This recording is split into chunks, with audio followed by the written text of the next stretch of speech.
Dear friends, welcome back to my channel again. Today I am going to discuss about Bhagavad Gita.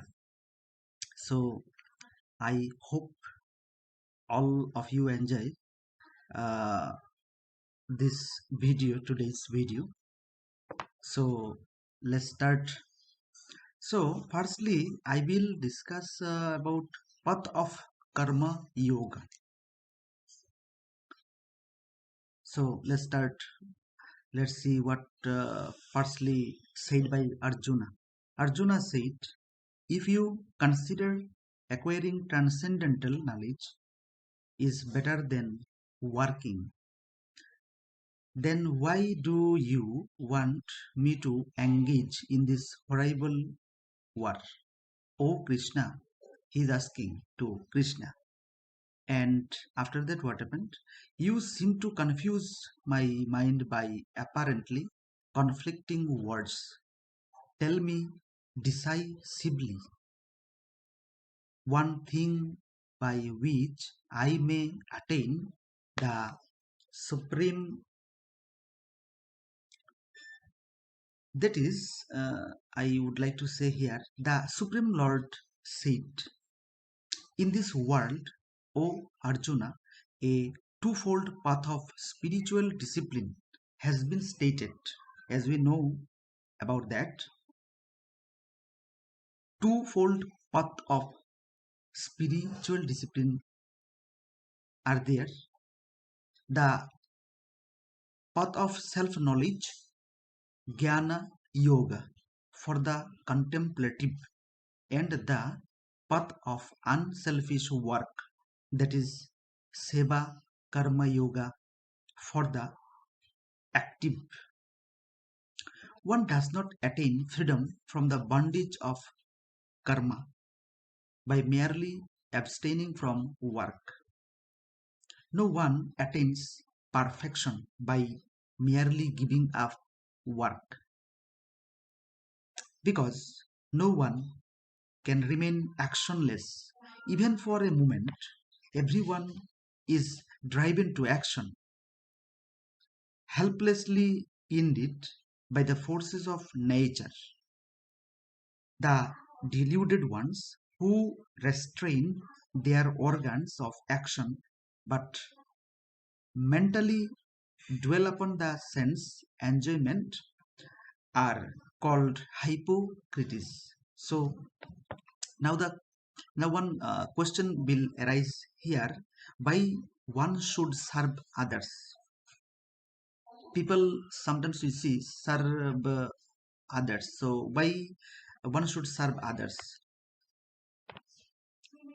Here, my explanation will be like one who controls the senses by a trained and purified mind and intellect and engages the organs of action to selfless service is superior, O Arjuna.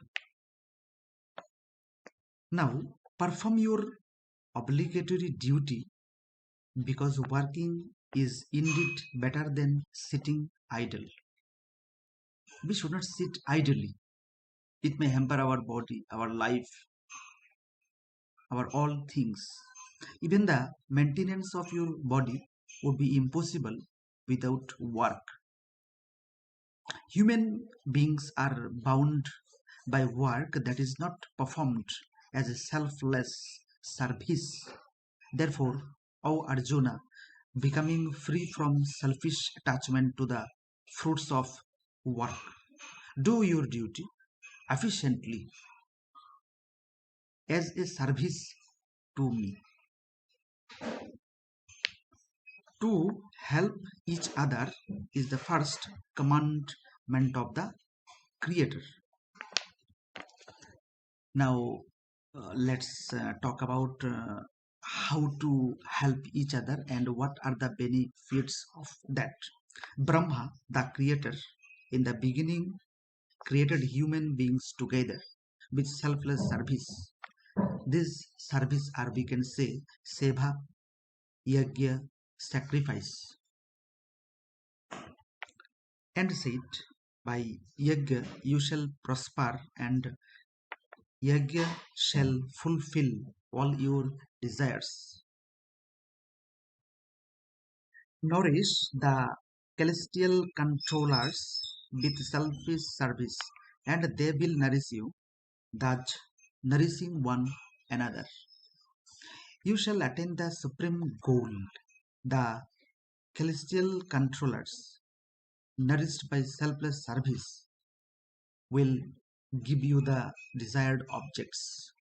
One who enjoys the gift of devas without offering them anything in return is indeed a thief. The righteous who eat the remnants of selfless service are freed from all sins, but the impious who cook food only for themselves without first offering to me or sharing with others, in truth, eat sin. The living beings are born from food grains. Grains are produced by rain. Rain comes as a favor from Devas if duty is performed as a selfless service.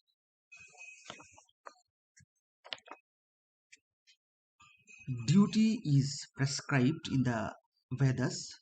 The Vedas come from Brahma, eternal being. We all know about that. Thus, the all-pervading Brahma is ever present in Seva. You can follow 3.14 to 15. One who does not help to keep the wheel of creation in motion by sacrificial duty, that is, duty means Seva, and who rejoices sense pleasures, that sinful person lives in vain. O Arjuna, that is, we can see it in 3.16. For a self-realized person who rejoices only with the eternal being, who is delighted with the eternal being, and who is content with the eternal being, there is no duty. We got this one also in 3.17. Such a person has no interest whatsoever in what is done or what is not done. A self realized person does not depend on anybody except God for anything. We can refer to 3.18. Now, another thing is leaders should set an example. So, in what way we should follow this? Therefore, always perform your duty efficiently and without any selfish attachment to the results, because by doing work without attachment, one attains the supreme being. King Janaka and others attained perfection or self realization by selfless service, karma yoga alone. You should also perform your duty with a view to guide people and for the universal welfare of society. Whatever noble persons do, others follow. Whatever standard they set up, the world follows. O Arjuna, there is nothing in the three worlds, that is heaven, earth, and the lower regions, that should be done by me, nor there is anything unobtained that I should obtain. Yet I engage in action. If I do not engage in action relentlessly, O Arjuna, people would follow the same path in every way. These worlds would perish if I do not work, and I would be the cause of confusion and destruction of all these people. As the ignorant work, O Arjuna, with attachment to the fruits of work, so the wise should work without attachment for the welfare of the society. The wise should not unsettle the minds of the ignorant who are attached to the fruits of work, but should inspire others by performing all works efficiently without selfish attachment. All works are the works of nature.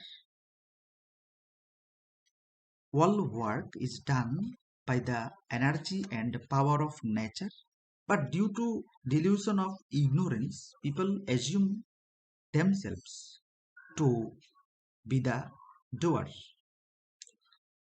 One who knows the truth, O Arjuna, about the rule of the forces of nature and work does not become attached to work, knowing very well that it is the forces of nature that work with their instruments, our organs. Those who are deluded by the elusive power, that is, elusive power means here Maya, of nature become attached to the work done by the forces of nature. The wise should not disturb the mind of the ignorant whose knowledge is imperfect. Do your duty, dedicating all work to me in a